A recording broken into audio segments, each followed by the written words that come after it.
بسم الله الرحمن الرحيم، وصلى الله وسلم وبارك على سيدنا محمد رسول الله وعلى اله وصحبه اجمعين.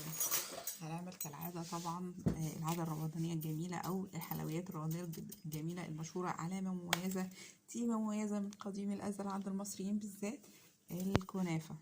هنعمل كنافه النهارده بطريقه سهله قوي. هعملها في وقت قليل قوي، ووقت مختصر قوي، وبمكونات كمان الى حد كبير ان شاء الله هتكون اقتصاديه كمان. والحاجة التانية كمان انا بحب قوي قوي معظم الحاجات، مضطرة او مش مضطرة ممكن تعملي حاجات كتيرة ممكن تكون بتتعمل في الفرن، انت تقدري تعمليها على البوتاجاز بس بشوية تركيز زيادة، بشوية مراعية زيادة للحاجة معاكي وهي على النار. وبس، وبالهنا والشفا والله والشير. فكرة ان الكنافة ممكن تتعمل، احنا طبعا كلنا تهرينا كنافة بالمانجا والحمد لله، ربنا يبارك يا رب ويديمها علينا وعليكم نعمة. بس فكرة ان انتي تدخلي فواكه تانية في الكنافة، في حاجات واو قوي قوي قوي زي المانجا، ويمكن تكون اكتر منها واهمها. وانا بحبه قوي كنافة بالخوخ، بحب الكنافة بالخوخ جدا. تعملي منها طبعا طبقات متحمرة الكنافة متحمرة بالزبدة أكيد أجمل تعمليها، زبدة على زيت بس مثلا عشان الزبدة ما تتحرقش. و...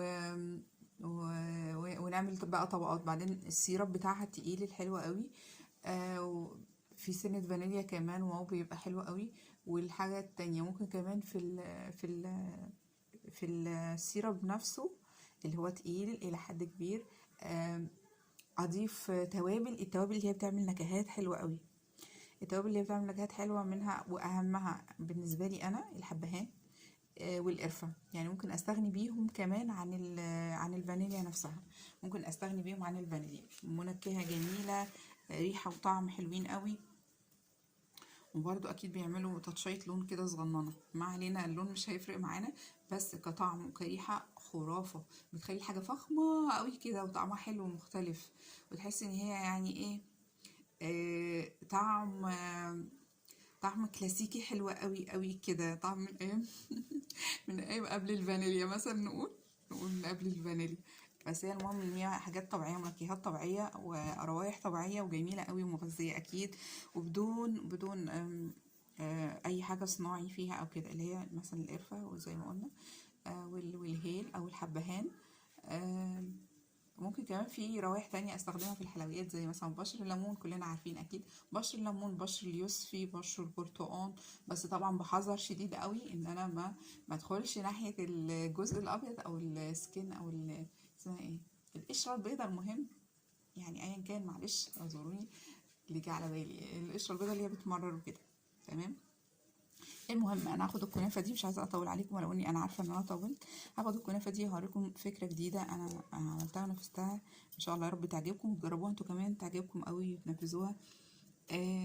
الكنافه مش عايزه احرق بقيه المكونات، بس هاخد الكنافه دي هحمرها زي اول خطوه بنعملها مع الكنافه دايما، هحمرها في زبده وزيت بسرعه كده طبعا، وفي زيت كتير، في زبده كتير، بتضاف عليها شويه زيت بس عشان ما تتحرقش، والكميه تكون لازم حلوه عشان بحيث ان كل الكنافه اللي معايا تبقى متنغنغه كده، واخده طعم الكنافه، الزبده كلها، يبقى كل جزء فيها المهم فيه يعني زبده. ده حوالي كيلو كنافه، هحمره على 3 اجزاء تقريبا عشان ما تتحرقش، وعشان اضمن ان الكنافه كلها متغلفه كويس قوي بالماده الدهنيه اللي هي طبعا زبده وزيت زي ما قلنا. هقلب بسرعه قوي قوي، طبعا الكنافه رقيقه جدا مش محتاجين نقول، وسهل جدا انها تتحرق او تشيط معايا، فراعوا الحكايه دي جدا. بدات اهي تاخد لون، ومش لازم طبعا مش لازم الكنافه بنسبه 100% تكون كلها خدت اللون اللي هو الاصفر اتحمرت، لا يعني ممكن نسيب اجزاء فيها بيضه عادي مش مشكله، وده هيديني طراوه للكنافه. يا رب يكون التصوير كده واضح. مش عارفه بتقولوا لي ما تقربيش، مع اني شايفه ان انا طب ما اقرب، يعني انا بركز اولا على الحاجه اللي معايا بس، اللي انا المفروض يعني هي موضوع الفيديو او كده، فيا رب ما يكونش التصوير عليه اي انتقاد المره دي، ان شاء الله يعجبكم يا رب كلكم، يكون على اجماع يعني. المهم انا كده حلوه قوي، هي على فكره لونها لون كراميل كده، اصفر كراميل كده، مش زي ما هي باينه كده. معظمها، فكده حلو قوي. مش لازم كلها تبقى لون واحد، لا، زي ما قلت من شويه هكرر كلامي، ده بيديلها طراوه ان يبقى جزء فيها ابيض وجزء لون الكراميل او اصفر او ذهبي او الجولدن براون او الذهبي اللي هو البني الذهبي. اللون على الطبيعه كده شويه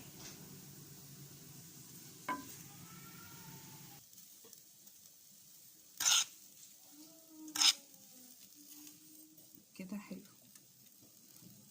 حلو قوي كده. هنجيب بقى قالب بيدينا، نختار بقى اي شكل كده يعمل لي شكل جمالي حلو قوي.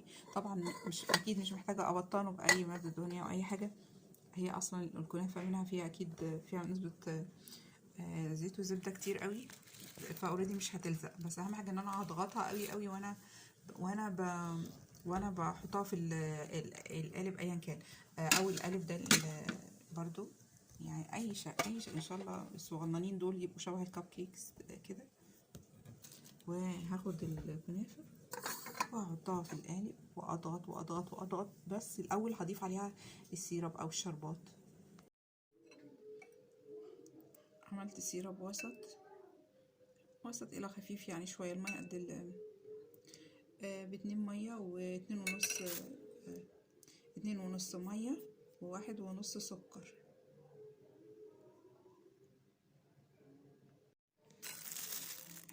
هناخد السيرب ونسقي الكنافه.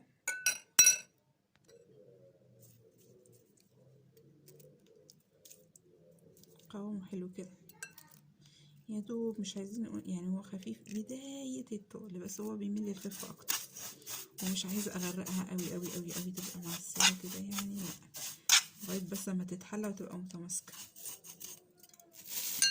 بسم الله الرحمن الرحيم.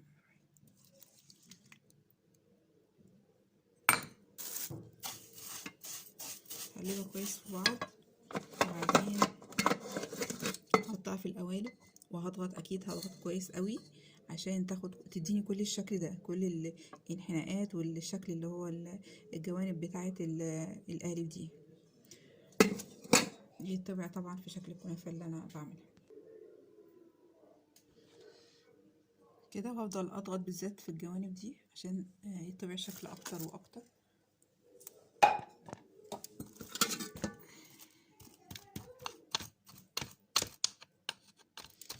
بايديكي طبعا هيكون الشغل ادق اكتر اكيد من المعلقه كمان. بعد ما اتاكد ان هي اتضغطت كويس قوي كده وخدت الشكل، هزود كمان شويه سيرب، هيساعد في تثبيت الشكل اكتر اكيد. وهدخلها التلاجة.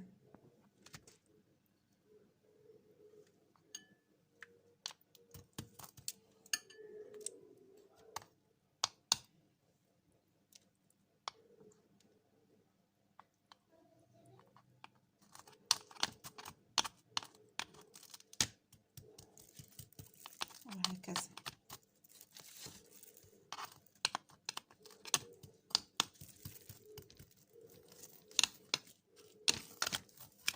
احنا لغاية دلوقتي القالب ده لسه مفيهوش اي حشو، الان. واقدر برضي بمنتهى البساطة احشيه فاكهة، اعمل طبقات من الفاكهة او من المكسرات زي ما احنا حابين. تمام.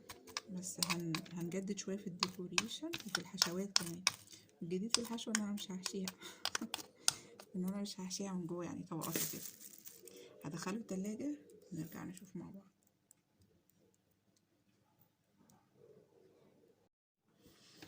زودت كده كمان شوية الشربات وهدخلها التلاجة.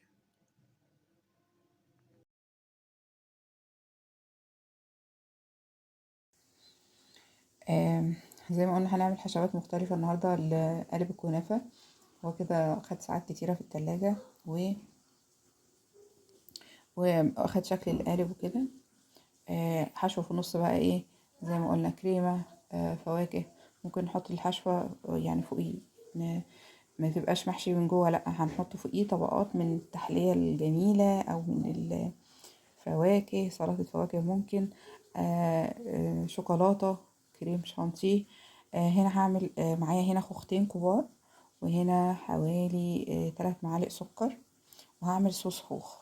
هعمل صوص خوخ وهضيفه للكنافة.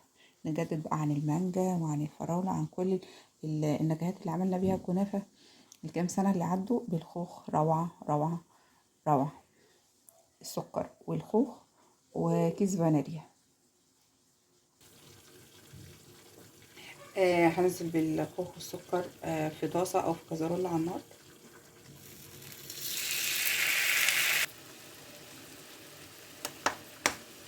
وهقلبه شوية لغاية اما يديلي صوص كده، شوية شوية صغيرة، يعني اما الخوخ يطرى كده يستوي في السكر بتاعه، والصوص بتاعه ده العصير بتاعه ده يتقل شوية. يا رب يكون التصوير واضح المرة دي، مش عارفة ايه المشكلة عشان مقربة. طب اهو ايه، مفيش، هو ده المحتوى.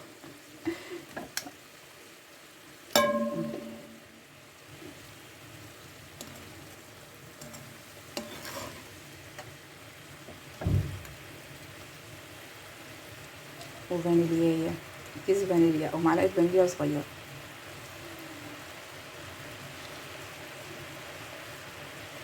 بيتقل بسرعة اكيد.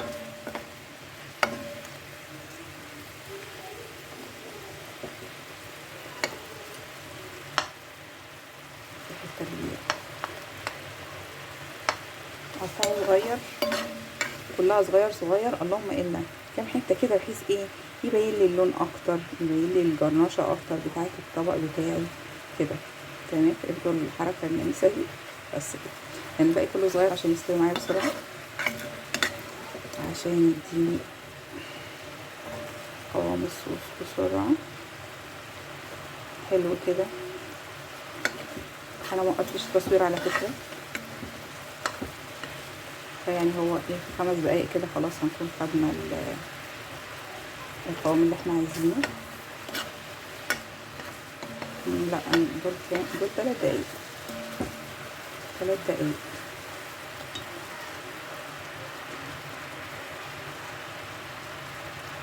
ميبقاش بقى ايه اي سكر مش دايب او الكلام ده، لا كله دايب واستوى جوه طفيت النار. هما كده 3 دقايق بالظبط، بالظبط 3 يعني 3.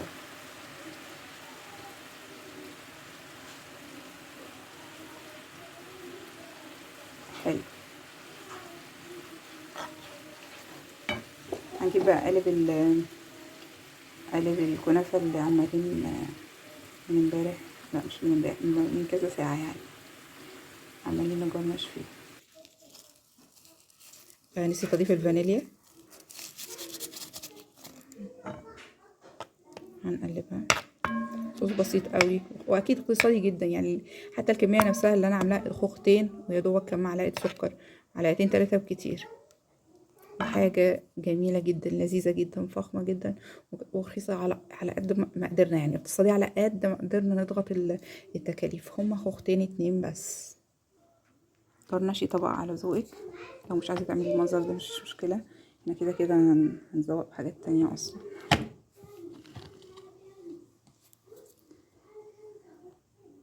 ادي قالب الكنافه،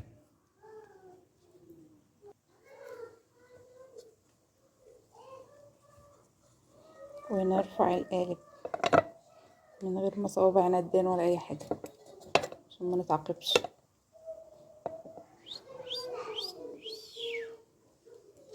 ايه رايكم في المنظر؟ الطعم انا عارفاه واو خرافه وكده، بس ايه رايكم في المنظر؟ دوسوا لايك. يا سيدي يا سيدي، عمايل ايدي. الخوخ واقع مش مشكله. هنيجي للناحيه دي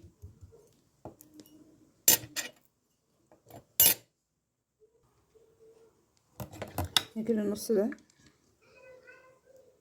هي اوريدي هشه والطعم هيدخل جواها. ممكن اعمل ايه، ممكن اعمل كده حفره او اقطع.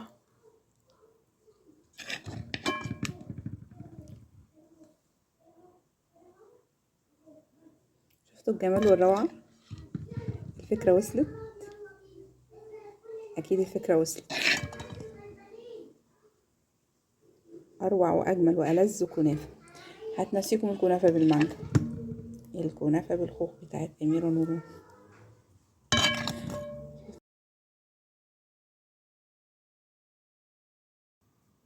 كل سنه وانتم طيبين. شوفوا الفيديو كامل على القناه عندي.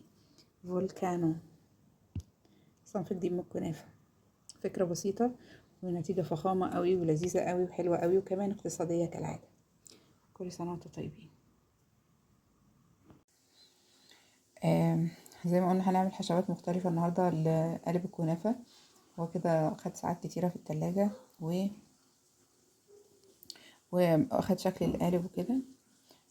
حشو في النص بقى ايه زي ما قلنا كريمة، فواكه.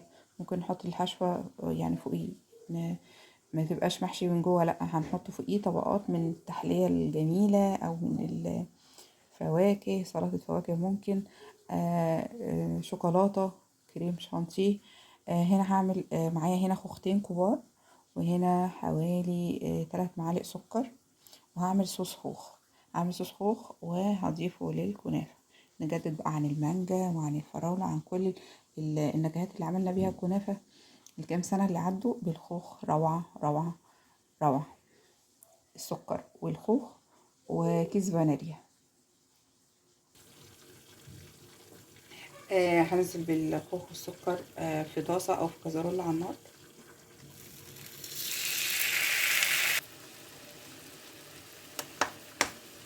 وهقلبه شوية لغاية اما يديلي صوص كده شوية شوية صغيرة، يعني لما الخوخ يطرى كده يستوي في السكر بتاعه، والصوص بتاعه ده العصير بتاعه ده يتقل شوية. يا رب يكون التصوير واضح المرة دي، مش عارفة ايه المشكلة عشان مقربة. طب اهو ايه مفيش، هو ده المحتوى.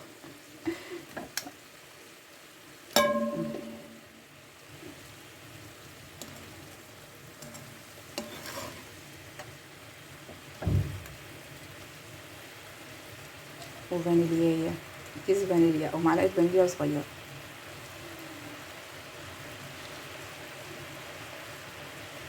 بيتقل بسرعة اكيد.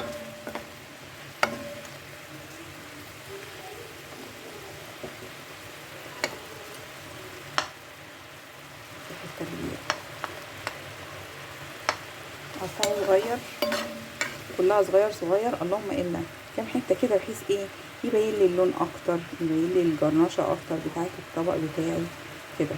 تمام. افضل الحركه النمسه دي بس كده، يعني الباقي كله صغير عشان يستوي معايا بسرعه، عشان يديني قوام الصوص بسرعه حلو كده. انا موقفتش التصوير على فكره، فيعني هو ايه في 5 دقايق كده خلاص هنكون خدنا القوام اللي احنا عايزينه. لا دول كام؟ دول 3 دقايق، 3 دقايق.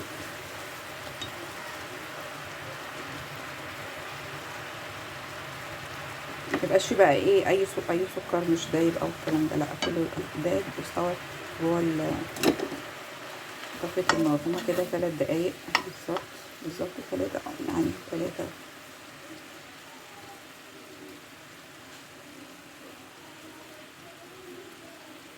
حلو. هنجيب بقى قالب الكنافه اللي عمالين من امبارح، لا مش من امبارح، من كذا ساعه يعني عمالين نجرنش فيه. نسيت اضيف الفانيليا، هنقلبها. صوص بسيط قوي واكيد اقتصادي جدا، يعني حتى الكميه نفسها اللي انا عاملاها خوختين ويا دوبك كام معلقه سكر، معلقتين 3 بكتير. وحاجه جميله جدا، لذيذه جدا، فخمه جدا، ورخيصه على قد ما قدرنا، يعني اقتصادي على قد ما قدرنا نضغط التكاليف. هما خوختين 2 بس. طرنشي طبق على ذوقك، لو مش عايزه تعملي المنظر ده مش مشكله، احنا كده كده هنذوق بحاجات تانية اصلا.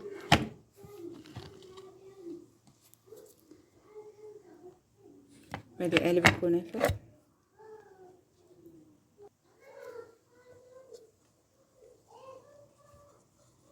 ونرفع القالب من غير ما صوابعنا تبان ولا اي حاجه عشان ما نتعاقبش.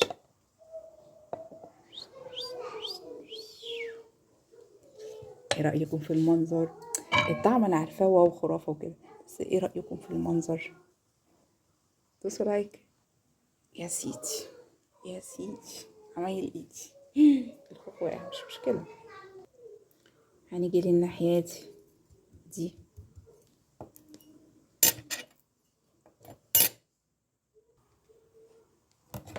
نيجي للنص ده. هي اوريدي هشه والطعم هيدخل جواها. ممكن اعمل ايه؟ ممكن اعمل كده حفره او اقطع.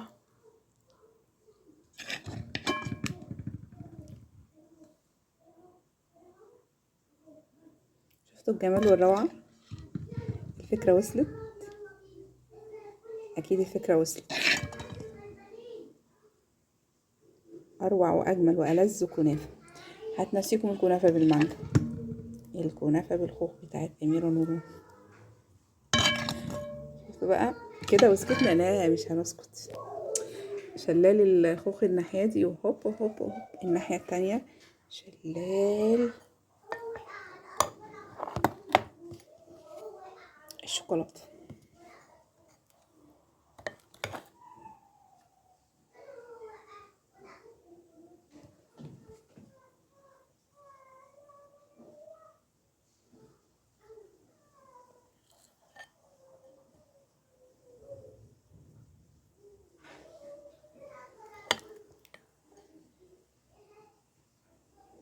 حد يروق جري. روعه. اللهم انا صايمين. دلوقتي بصراحة بقالها كام ساعة وبزوقها تاني يوم يعني بالظبط كده. بس المهم ان هي تقعد كام ساعة في التلاجة، مش لازم تبات بس لازم تقعد كام ساعة في التلاجة بس تاخد الشكل. الفكرة اكيد وصلت. الطعم وصل. الطعم رهيب والمزيج يجنن. اللهم اني صايم. محتاجين نحط حاجة فوق او كده مش عارفة. انا شايفة ان هي مش محتاجة تزويق كده. الطبيعة كالعادة احلى 100 مرة من وهي على في التصوير.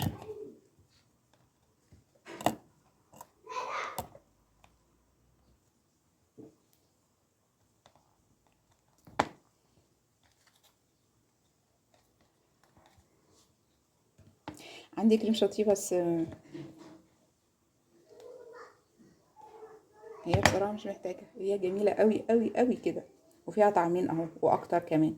ومن جوه شوية مكسرات حلوين كده في قلب القالب. وانا بعد ما حطيت عليه السيرب الشربات وبططته كده شوية يعني ضغطته كده شوية عشان ياخد شكل القالب.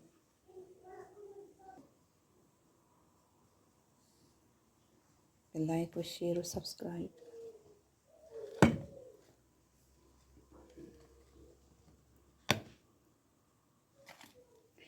بركان الكنافة نسميها بركان الكنافة. نسميها بركان الكنافة. بص فيها سوايق كأن هي بركان اصلا. بركان متفجر بس ايه صوص خوخ وشوكولاتات. بلاش ايدينا تبان. يا رب تكون عجبتكم الفكرة، ويا رب ما يكون لكوش المرة دي تعليق على التصوير. وشكرا لكم على المشاهدة. بلاش ايدينا تبان. والسلام عليكم ورحمة الله وبركاته. اشوفكم ان شاء الله في فيديو جديد او في عرض جديد او بث مباشر جديد.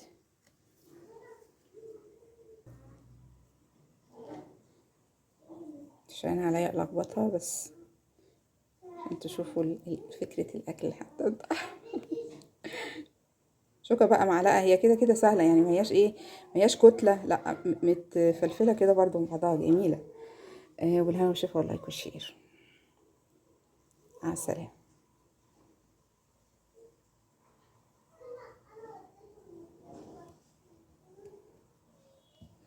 عايزة اقفل.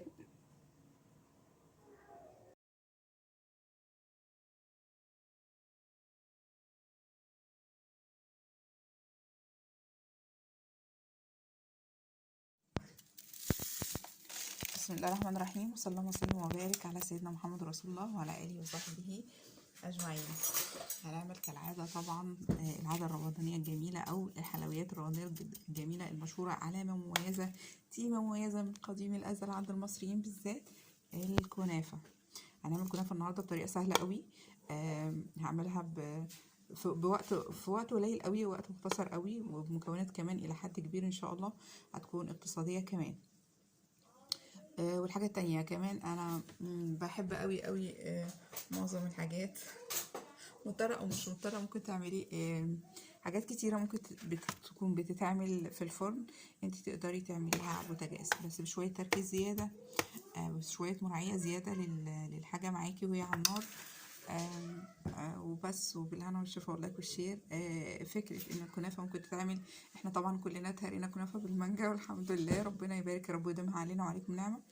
بس فكرة ان انتي تدخلي فواكه تانية في الكنافة، في حاجات واو قوي قوي قوي زي المانجا، ويمكن تكون اكتر منها واهمها. وانا بحبه قوي كنافة بالخوخ، بحب الكنافة بالخوخ جدا. تعملي منها طبعا طبقات متحمرة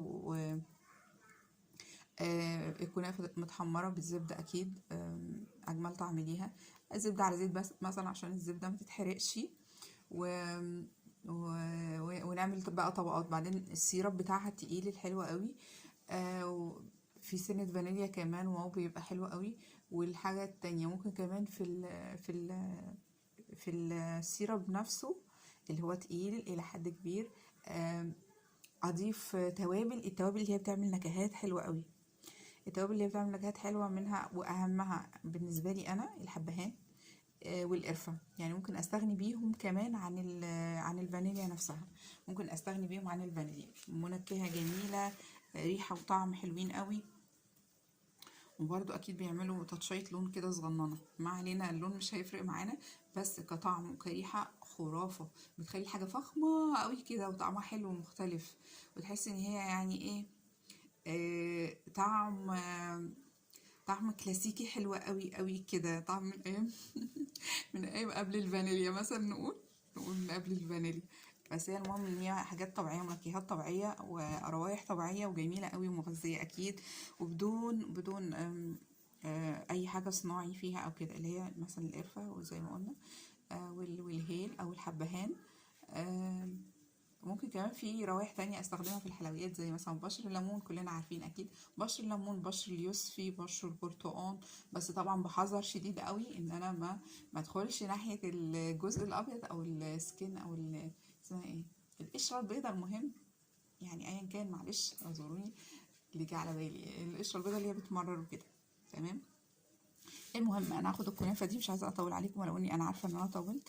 هاخد الكنافه دي هوريكم فكره جديده انا عملتها ونفذتها، ان شاء الله يا رب تعجبكم وتجربوها انتوا كمان، تعجبكم قوي وتنفذوها.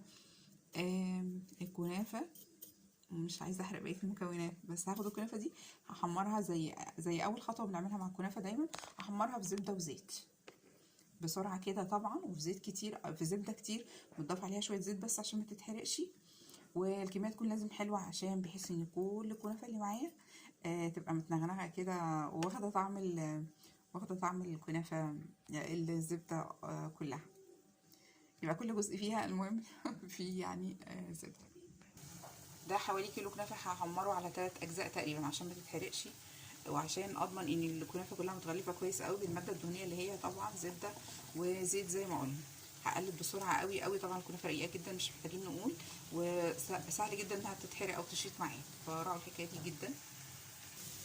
بدات اهي تاخد لون، ومش لازم طبعا مش لازم الكنافه بنسبه 100% تكون كلها خدت اللون اللي هو الاصفر اتحمرت، لا يعني ممكن نسيب اجزاء فيها بيضه عادي مش مشكله، وده هيديني طراوه للكنافه. يا رب يكون التصوير كده واضح. مش عارفه بتقولوا لي ما تقربيش، مع اني شايفه ان انا لما اقرب يعني انا بركز اولا على الحاجه اللي معايا بس، اللي انا المفروض يعني هي موضوع الفيديو او كده، فيا رب ما يكونش التصوير عليه اي انتقاد المره دي، ان شاء الله يعجبكم يا رب كلكم، يكون على اجماع يعني. المهم انا كده حلوه قوي، هي على فكره لونها لون كراميل كده، اصفر كراميل كده، مش زي ما هي باينه كده. معظمها، فكده حلو قوي. مش لازم كلها تبقى لون واحد، لا، زي ما قلت من شويه هكرر كلامي ده بيديلها طراوه، ان يبقى جزء فيها ابيض وجزء لون الكراميل او اصفر او ذهبي او الجولدن براون او الذهبي اللي هو البني الذهبي. اللون على الطبيعه كده شويه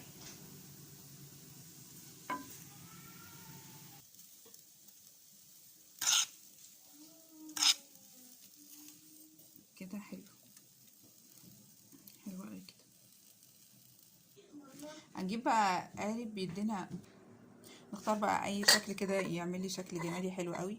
طبعا مش اكيد مش محتاجه ابطنه باي ماده دهنيه او اي حاجه، هي اصلا الكنافه منها فيها اكيد فيها نسبه زيت وزبده كتير قوي، فاوريدي مش هتلزق. بس اهم حاجه ان انا اضغطها قوي قوي وانا ب وانا بحطها في القالب ايا كان، او القالب ده برضو يعني اي شيء ان شاء الله الصغننين دول يبقوا شبه الكب كيكس كده. وهاخد الكنافه واحطها في القالب واضغط واضغط واضغط، بس الاول هضيف عليها السيرب او الشربات. عملت سيرب وسط الى خفيف، يعني شويه الميه قد باتنين ميه واتنين ونص، اتنين ونص ميه وواحد ونص سكر.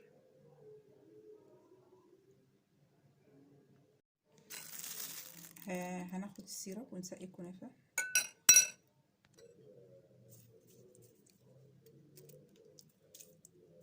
قوامه حلو كده يا دوب، مش عايزين يعني هو خفيف بداية التقل، بس هو بيميل للخفة اكتر، ومش عايزة اغرقها قوي قوي قوي قوي تبقى معسلة كده يعني، لا، لغاية بس لما تتحلى وتبقى متماسكة. بسم الله الرحمن الرحيم.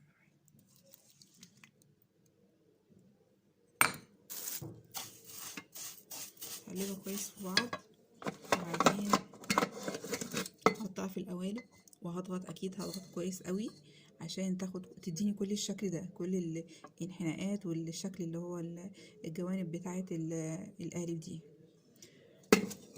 يتبع طبعا في شكل الكنافه اللي انا بعملها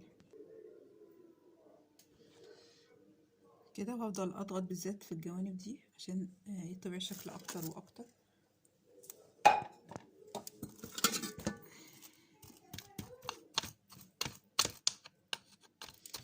بايديكي طبعا هيكون الشغل ادق اكتر اكيد من المعلقه كمان. بعد ما اتاكد ان هي اتضغطت كويس قوي كده وخدت الشكل، هزود كمان شويه سيرب، هيساعد في تثبيت الشكل اكتر اكيد. وهدخلها التلاجة.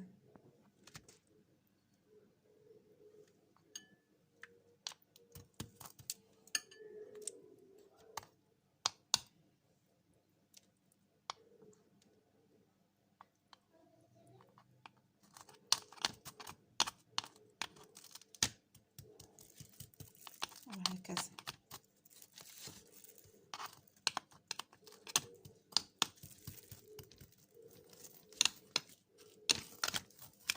احنا لغاية دلوقتي القالب ده لسه مفيهوش اي حشو، لسه مفيهوش اي حشو الان. واقدر برضي بمنتهى البساطة احشيه فاكهة، اعمل طبقات من الفاكهة او من المكسرات زي ما احنا حابين. تمام. بس هنجدد شوية في الديكوريشن وفي الحشوات كمان. الجديد في الحشو ان انا مش هحشيها من جوه، يعني طبقات كده. هدخله التلاجة ونرجع نشوف مع بعض.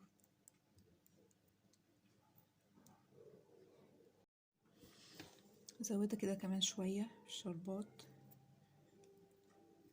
وهدخلها التلاجة. زي ما قلنا هنعمل حشوات مختلفة النهاردة لقالب الكنافة. هو كده خد ساعات كتيرة في التلاجة واخد شكل القالب وكده. حشوة في النص بقى زي ما قلنا كريمة، فواكه. ممكن نحط الحشوة يعني فوقيه، ما تبقاش محشي من جوه، لا، هنحط فوقيه طبقات من التحلية الجميلة او من الفواكه، سلطة فواكه ممكن، شوكولاتة، كريم شانتيه. هنا هعمل معايا هنا خوختين كبار وهنا حوالي 3 معالق سكر. وهعمل صوص خوخ، هعمل صوص خوخ وهضيفه للكنافة. نجدد بقى عن المانجا وعن الفراولة، عن كل النكهات اللي عملنا بيها الكنافة الكام سنة اللي عدوا. بالخوخ روعة روعة روعة. السكر والخوخ وكيس فانيليا. هنزل بالخوخ والسكر في طاسة او في كزرولة على النار.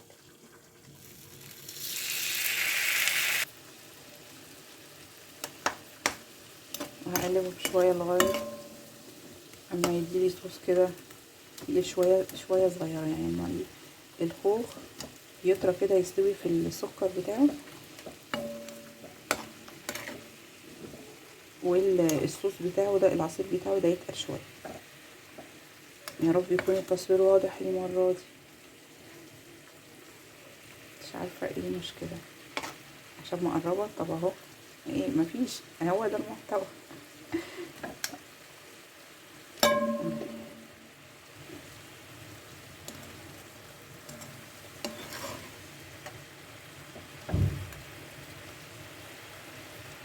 وفانيليا، كيس فانيليا او معلقة فانيليا صغيرة.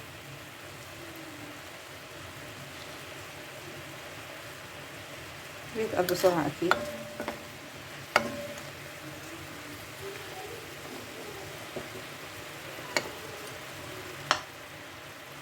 التربية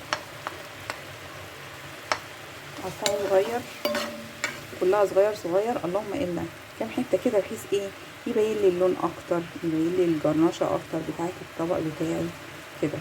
تمام، فهمتوا الحركه النمسا دي؟ بس كده يعني الباقي كله صغير عشان يستوي معايا بسرعه، عشان يديني قوام الصوص بسرعه حلو كده. انا ما وقفتش التصوير على فكره، فيعني هو ايه 5 دقايق كده خلاص هنكون خدنا